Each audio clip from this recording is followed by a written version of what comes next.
Ich liebe dich. Ich liebe dich über alles. Willst du mich heiraten? Aber wir sind doch schon verheiratet. Ich weiß, aber noch nicht kirchlich. Ist mit Steffi hier? Ja.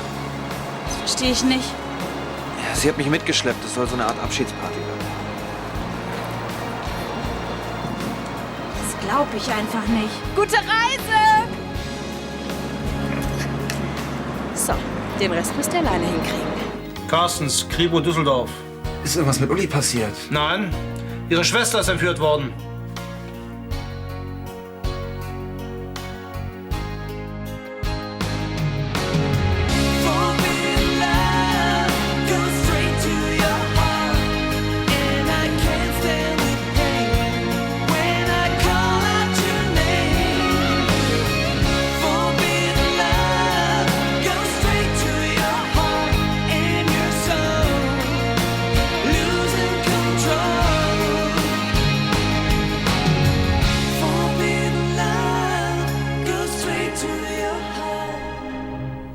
Was? Meine Schwester ist doch hier. Vielleicht erklären Sie Ihrem Bruder, wie ich auf diese Idee komme. Ich? Wieso ich? Ich weiß von nichts. Na, macht nichts. Ich muss Sie beide sowieso mit auf die Wache nehmen. Alexa, würdest du mir bitte erklären, was hier los ist? Ihre Schwester hat ihre eigene Entführung vorgetäuscht. Ihr Freund Christian Toppe, Der ist nicht mein Freund. ja, dann ein Bekannter. Der hat jedenfalls alles gestanden. Das glaube ich nicht. Tja! Sag, dass das nicht wahr ist. Sag mal, bist du jetzt völlig wahnsinnig geworden? Ich wollte doch bloß verhindern, dass Mama und Paps mich auf dieses Internat schicken. Weißt du, Henning, eine kirchliche Trauung ist wahnsinnig aufwendig.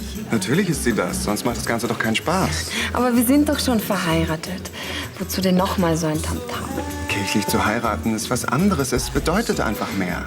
Du bist hoffnungslos romantisch, Heißt das jetzt ja oder ja? wenn du darauf bestehst. Aber es bedeutet dir nichts? Dein Vorschlag kommt einfach überraschend. Wie so manches in letzter Zeit. Du meinst Christophs Abreise? Auch. Jedenfalls hast du jetzt genügend Zeit, dich um die Hochzeitsvorbereitungen zu kümmern. Zumindest bin ich gespannt, wie Christoph auf all das reagiert. Der wird sich bedanken, wenn die Feier im Schloss stattfinden soll. Nun, als Trauzeuge wird er wohl ein Auge zudrücken.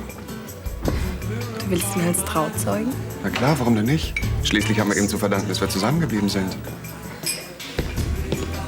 Oder nicht? Du hast schon auch sehr viel dazu beigetragen.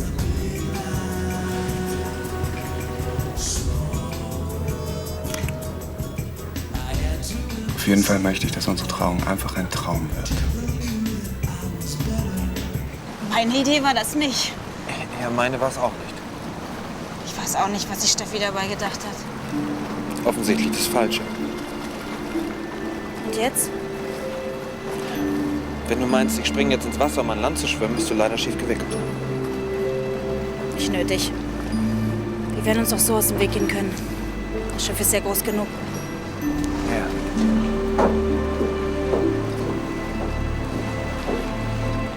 Ich habe wirklich 1000-mal versucht, Alexa diese Sache auszureden. Ach, was du nicht sagst. Ehrlich. Deshalb rufst du auch bei den Eltern an und mimst den Entführer. Sie wollte das unbedingt. Du hast ja auch keinen eigenen Willen. Ach komm, du kennst Alexa doch. Wenn die was will, dann ist sie total verbohrt. Du bist zu verliebt, um Nein zu sagen. Hey, Jetzt lass mich doch in Ruhe. Echt? Kennst Geschichte kannst du gar nicht mehr erzählen. Das ist so bescheuert. So, da wären wir. Na endlich. Die beide warten draußen, Sie beide setzen sich. Seine Schwester ist sowas von durchgeknallt. Mein Reden. Aber mir hat ja keiner geglaubt. Ihr seid so gemein. Setzen Sie sich endlich. Na los, du hast doch gehört. So. Bildet immer schön der Reihe nach. Entschuldigen Sie, darf ich mal kurz telefonieren? Mit wem? Mit meinen Eltern. Da, bitte. Danke. Aber du sagst denen doch nicht alles, oder? Keine Sorge, Alexa. Ich gebe Ihnen nur einen kleinen Tipp. Sie soll nicht die nächsten 10 Jahre im Keller einsperren.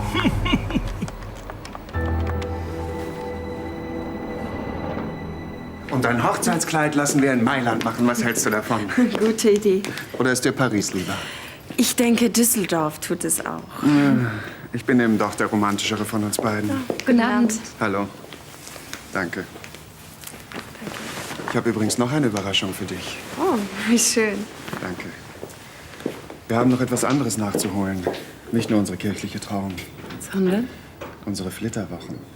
Stimmt. Daran habe ich überhaupt nicht mehr gedacht. Möchtest du in die Karibik oder lieber in die Südsee? Wenn ich ehrlich bin, denke ich im Moment eher an mein Seminar. Weißt du doch. Naja. Wir müssen es ja nicht heute Abend entscheiden. Oh nein, Henning, es tut mir leid, aber ich muss noch arbeiten. Jetzt noch? Ja, mein Seminar beginnt doch morgen. Jetzt geht es richtig los. Also gut. Gute Nacht. Mach nicht mehr zu lang. Bis später dann.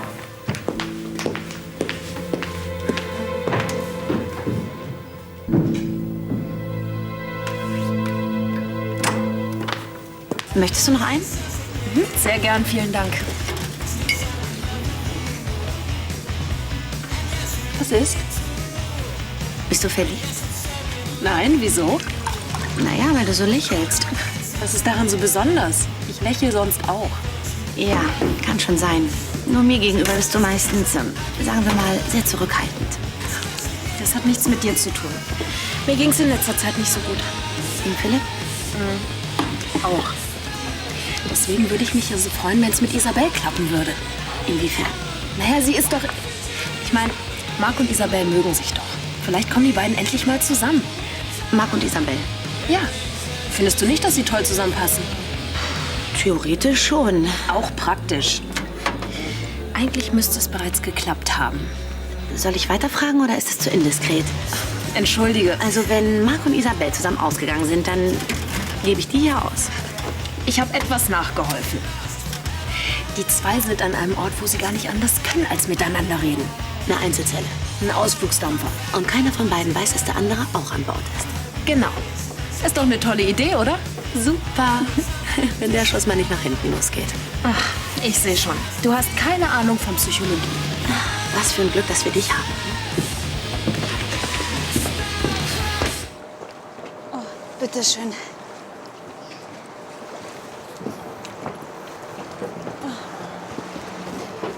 Tolle Fahrt. Ja, so lernt man wenigstens den Rhein mal kennen. Tja, das war's dann wohl. Ja. Dann viel Glück in Hamburg. Ja, danke und mach's gut. Du auch. Ich muss da lang. Ja, ich da. Okay. Dann Ja. Bis irgendwann mal vielleicht.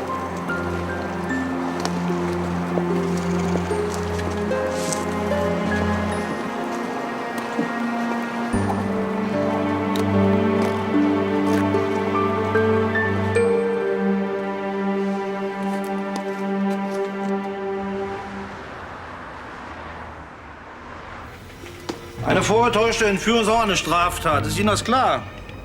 ja. Sag mal, Alexa, bist du wirklich so dämlich? Ich wollte doch nur verhindern, dass ich in dieses Internat komme. Aber doch nicht, indem du so einen Mist baust. Damit hast du unseren Eltern erst recht einen Grund gegeben, dich da reinzustecken. Wenn ich auch mal wieder was sagen dürfte? Hm? Entschuldigung. Wie auch immer. Sie und Ihr Bekannter Christian Toppe werden sich dafür vor Gericht verantworten müssen. Aber es ist doch eigentlich gar nichts passiert. Ach, es ist nichts passiert? Ein Dutzend Beamte haben sich mit diesem Fall beschäftigt und Sie nennen, dass es nichts passiert? Aber ich habe meinen Eltern extra geschrieben, dass sie die Polizei aus dem Spiel lassen sollen. Sagen Sie mal, sind Sie wirklich so naiv? Das habe ich mich auch schon oft gefragt. Sie glauben gar nicht, was Ihre Eltern für Angst ausgestanden haben. Das werden sie hoffentlich selbst erklären können, wenn sie morgen kommen. Mama und Paps, komm her. Ja, was hast du denn gedacht? Dass sie einfach so zur Tagesordnung übergehen, oder wie? Es gibt ein Riesentheater. Ja, das Größte, das du je erlebt hast, will ich hoffen. Und damit die junge Dame nicht auf dumme Gedanken kommt und das Weite sucht, bleibt sie diese Nacht bei uns. Wieso? Fluchtgefahr. Das darf er nicht. Sag ihm, dass er das nicht darf. Aber ich will nicht eingesperrt werden. Tja, wer will das schon? Bitte, Herr Kommissar, bitte lassen Sie mich gehen. Du wirst schon sehen. Isabel und Marc werden das Traumpaar des Jahres. Na, wenn du es sagst. Jetzt sei nicht so skeptisch. Manche Leute muss man eben zu ihrem Glück zwingen. Ja, dann kannst du Marc ja gleich mal fragen, ob du Erfolg hattest. Könntest du mir mal bitte erzählen, was das sollte? Wenn wir uns verabreden wollen, dann kriegen wir das auch alleine hin. Da bin ich mir nicht so sicher. Sowas kannst du nicht bringen. Das war eine saudumme Aktion, die du da abgezogen hast mit dem Chef. Dein Plan ist offensichtlich nicht aufgegangen. Danke, das habe ich bereits mitgekriegt. Ganz die alte. Wir sind erwachsene Menschen und wenn wir ein Problem haben, dann lösen wir das auch alleine. Wenn ihr das wirklich könntet, wärt ihr längst zusammen. Und selbst wenn, was geht dich das an? Ich wollte eurem Glück ein bisschen auf die Sprünge helfen. Indem du uns auf ein Schiff steckst, von dem wir stundenlang nicht wieder runter können. Ich habe gedacht, dass ihr beide euch da ein bisschen zusammenrauft. Haben wir aber nicht. Ganz im Gegenteil. Tut mir leid. Ich hab's wirklich nur gut gemeint. Ja, etwas Gutes hatte die Aktion allerdings schon. Ja? Was denn? Ich weiß, dass es das Richtige ist, nach Hamburg zu gehen.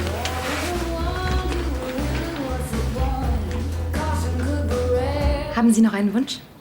Danke, Christiane. Ich gehe noch etwas lesen.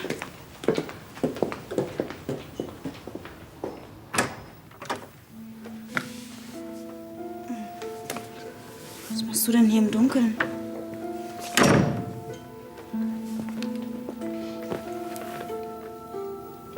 Hast du geweint? Ich weiß nicht mehr weiter.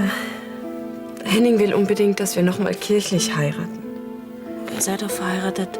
Ja, aber das reicht ihm nicht. Als ob er etwas ahnen würde.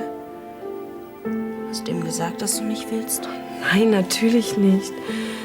Das würde ihn zu sehr verletzen und misstrauisch machen. Meinst du, er weiß etwas? Ich glaube nicht. Er bemüht sich sehr um mich, ist ungeheuer liebevoll. Aber du kannst deine Nähe nicht ertragen. Oh, ich habe so ein schlechtes Gewissen deswegen. Irgendwann musst du dich entscheiden. Das kann ich nicht. Das ist ganz unmöglich. Das würde Henning wehtun. Er vertraut mir. Dann hättest du Christoph nicht küssen dürfen. Vielleicht packe ich doch meine Koffer und gehe einfach. Wohin denn? Ich weiß nicht. Irgendwohin. Das ist doch auch keine Lösung. Ja, dann sag du mir bitte, was ich machen soll. Christoph ist in Kanada. Jetzt hast du die Möglichkeit, ihn aus dem Kopf zu kriegen. Ja, das ist genauso, als wenn ich dir sagen würde, denk nicht mehr an Mark. Hör bloß auf. Habt ihr euch denn noch mal gesehen? Erzähl ich dir später. Das Wichtigste ist jetzt, dass du Christoph vergisst. Ich kann ihn nicht vergessen. Was? Ich liebe ihn. Genauso wie ich Henning liebe. Kannst du das nicht verstehen? Also ich an deiner Stelle hätte sie da gelassen. Danke, dass du es nicht gemacht hast. Das hat er nur gemacht, um den Bullen eine anstrengende Nacht zu ersparen. Halt du dich mal da raus, Christian. Ich habe das in erster Linie für Mama und Paps gemacht. Die haben schon genug Stress und müssen dich nicht auch noch von der Polizeiwache abholen. Da landest du sowieso früher oder später. Ganz bestimmt nicht. Ach nein? Erst reißt du dir Toms EC-Karte unter den Nagel und dann täuschst du auch noch deine eigene Entführung vor. Was kommt denn als nächstes? Das ist mir ziemlich egal. Damit können sich ihre Erzieher miteinander umschlagen. Jetzt fang doch nicht noch an zu heulen. Ich will aber nicht in dieses Internat. Wäre dir ein Erziehungsheim lieber? Ich habe mir die Geschichte doch nur ausgedacht, weil ich in dieses Internat soll. Soll ich jetzt noch für dich Verständnis aufbringen oder was erwartest du von mir? In 2 Tagen ist die Anmeldefrist vorbei und dann hätte ich alles aufgeklärt. Sag mal, hast du auch nur eine Sekunde an Mama und Paps gedacht? Die wären bis dahin vor Angst gestorben. Ich habe nicht richtig nachgedacht. Ja, den Eindruck habe ich allerdings auch. Ich muss Frau Schneider noch anrufen. Die macht sich bestimmt schon Sorgen, wo ich bleibe. Und du bist auch nicht besser, Christian. Ich weiß. Dich als Entführer auszugeben, was hast du dir dabei gedacht? Das hast du mir jetzt schon oft genug vorgeworfen. Dann sag es eben nochmal. Dass Alexa nichts in der Birne hat, das wusste ich immer schon. Aber von dir hätte ich etwas mehr Vernunft erwartet. Sie hat mich eben eingewickelt. Ach, vergiss es. Ich habe das alles doch nur gemacht, um hier bei dir sein zu können. Der Zug ist endgültig abgefahren, meine Liebe.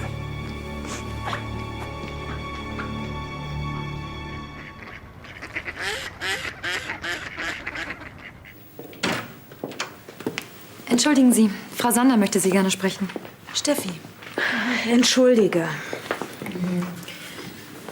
Das war die blödeste Idee, die ich je hatte. Das kannst du laut sagen. Echte Glanzleistung von dir. Du glaubst gar nicht, wie peinlich mir die ganze Sache ist. Ich habe die Situation zwischen dir und Marc völlig anders eingeschätzt. Woher weißt du überhaupt, wie unsere Reinfahrt ausgegangen ist? Von Marc. Er hat mich total angemacht deswegen. Zu Recht. Es war wirklich nicht lustig. Eher so eine Art Horrortrip. Tut mir leid. Wie bist du überhaupt auf diese absurde Idee gekommen? Naja, ich habe gedacht, wenn ihr beide erst mal zusammen auf dem Schiff Es war seid... total ätzend, kann ich dir sagen. Habt ihr überhaupt nicht miteinander geredet? Kaum. Wir sind uns die ganze Zeit aus dem Weg gegangen. Hat er nicht mal einen Schritt auf dich zugemacht? Nein. Marc interessiert sich nicht mehr für mich. Das glaube ich nicht. Marc mag dich immer noch. Das habe ich aber gestern nicht gemerkt. Er war total abweisend. Naja, wer weiß, wie du dich verhalten hast. Ja, soll ich vielleicht noch auf ihn zugehen, wenn er die ganze Zeit den Mund nicht aufkriegt und einen coolen Typen mimt? Aha, du bist immer noch in ihn verliebt. Ach, selbst wenn. Die Idee hättest du dir echt sparen können. Ich habe gestern festgestellt, dass zwischen Marc und mir nie was laufen wird. Weißt du eigentlich, dass Marc gar keine Lust hat, nach Hamburg zu gehen? Das kann noch viele Gründe haben. Und du bist einer davon. Das ändert jetzt auch nichts mehr. Sicher? Das Thema Marc ist für mich erledigt. Das hast du schon mal gesagt. Diesmal meine ich es aber ernst. Genau. Spann erst mal aus und genieß den kanadischen Frühling. Ah, weißt du überhaupt schon das Neueste? Caroline und ich wollen endlich unsere kirchliche Trauung nachholen. Was? Nein, es war meine Idee. Ja, sicher, Caroline freut sich auch. Ja, das haben wir endlich hinter uns. Christoph ist am Apparat. Möchtest du ihm Hallo sagen? Richte ihm schöne Grüße aus. Ich bin auf dem Sprung in die Stadt. Liebe Grüße von Caroline. Grüße zurück. Was? Du rufst morgen wieder an. Okay.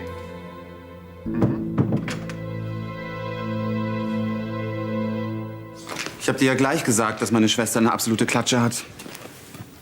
Ja, sie sieht aber süß aus. Und sie kann ja auch ganz charmant sein. Was guckst du mich dabei an? Ja, wer ist denn auf sie reingefallen, du oder ich? Sie hat mich voll zugelabert. Ich kann doch nichts dafür. Hey Christian, jetzt keine faulen Ausreden. Warum hast du sie überhaupt hier wohnen lassen, wenn du sie so bescheuert findest? Naja, wir sind ja bald wieder los. Ah, Mademoiselle sind aufgestanden. Kriege ich auch noch einen Kaffee? Da es der letzte in unserer WG sein wird, mit dem größten Vergnügen.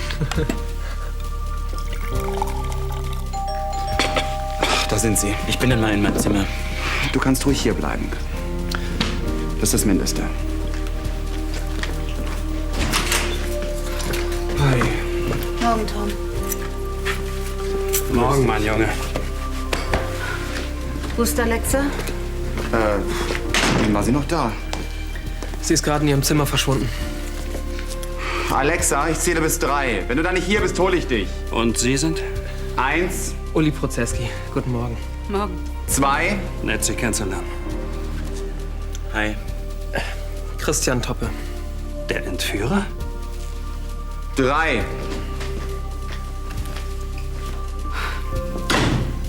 Sag mal, was um alles in der Welt ist eigentlich in dich gefahren? Weißt du eigentlich, wie viel Angst wir um dich hatten?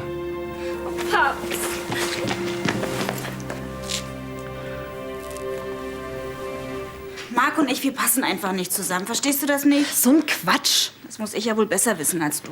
Keine Ahnung, was mit euch los ist, aber ihr verpasst die Chance eures Lebens. Wenn es wirklich so wäre, dann hätten wir das doch schon längst auf die Reihe gekriegt. Wenn du Marc jetzt nach Hamburg fahren lässt, dann ist es wirklich vorbei. Dann wäre das Thema wenigstens erledigt. Du wirst es bereuen. Mach dich nicht unglücklich. Marc macht mich unglücklich und jetzt hör auf. Das hat einfach keinen Sinn. Eben. Noch ein Tee? Eins noch. Steffi, ich habe jetzt wirklich genug. Danach verliere ich kein Wort mehr über das Thema. Okay. Ich kann verstehen, dass du Angst vor einer neuen Enttäuschung hast. Aber nicht alle Männer sind so wie... Wie hieß denn dieser Typ noch, der dich mit deiner Schwester betrogen hat? Sebastian. Was ist mit ihm? Es gibt auch Männer, die in Ordnung sind. Woher willst du wissen, ob Marc dazugehört? Wenn du ihm keine Chance gibst, wirst du es nie erfahren.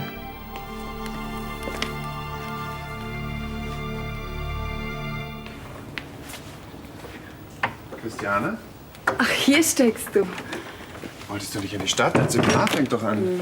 Ja, erst später. Ich habe noch mal über uns nachgedacht. Und? Zu welchem Schluss bist du gekommen? Ich habe mich ziemlich dumm benommen gestern. Wie kommst du darauf? Ja, als du über die kirchliche Trauung gesprochen hast, da Da war ich einfach zu überrascht. Du musst den Eindruck bekommen haben, als sei mir das völlig egal. Nein, habe ich nicht. Du hast mir doch gesagt, dass du dich freust. Und ich gehe nicht davon aus, dass du mich anlügst. Ich war schon sehr zurückhaltend. Dass du hin und wieder mit den Gedanken woanders bist, ist doch normal. Wie meinst du das? So wäre es bei mir jedenfalls, wenn ich ein Seminar halten würde. Ach, ja, du hast recht. Das beschäftigt mich tatsächlich sehr. Aber wie ich dich kenne, hast du alles voll im Griff. Schön wär's. Ich bin absolut sicher. Und sehr, sehr froh, dass ich nicht nach Kanada geflogen bin. Ich auch. Wirklich?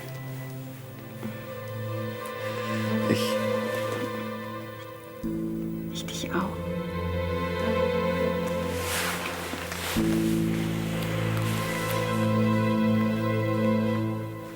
Ich verstehe nicht, wie Sie das tun konnten. Es tut mir leid. Ja, es ist alles, was ich sagen kann. Es tut mir wirklich sehr leid. Wieso haben Sie sich auf diese Schnapsidee überhaupt eingelassen? Ihnen musste doch von Anfang an klar sein, dass das ein Irrsinn ist. Ich weiß es nicht. Ich weiß es wirklich nicht. Christian kann nichts dafür. Ich habe ihn überredet. Hey, du brauchst mich nicht zu verteidigen. Ich kann selbst für mich einstehen, ja? Tja, das sehe ich auch so. Aber er war doch von Anfang an dagegen. Nur leider erfolglos, wie wir jetzt wissen. Aber er hat doch das nur gemacht, weil ich so lange auf ihn eingequatscht habe. Jetzt nehmt ihr euch auch noch gegenseitig in Schutz. Ich glaube das einfach nicht. Möchte jemand Kaffee?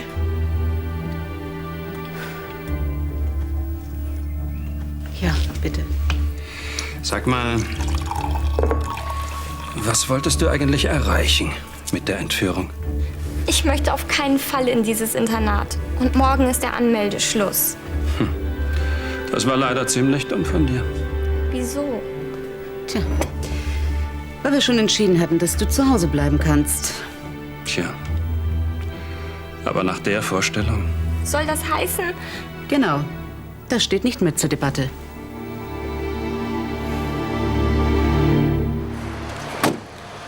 Zum Hauptbahnhof, bitte.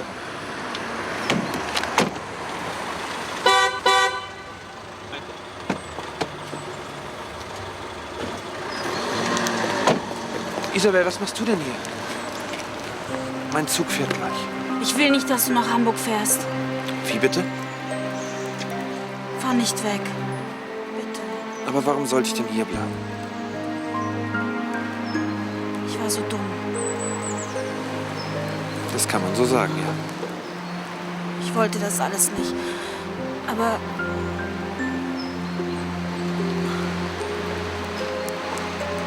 ich muss dir was sagen. Ja? Ich liebe dich.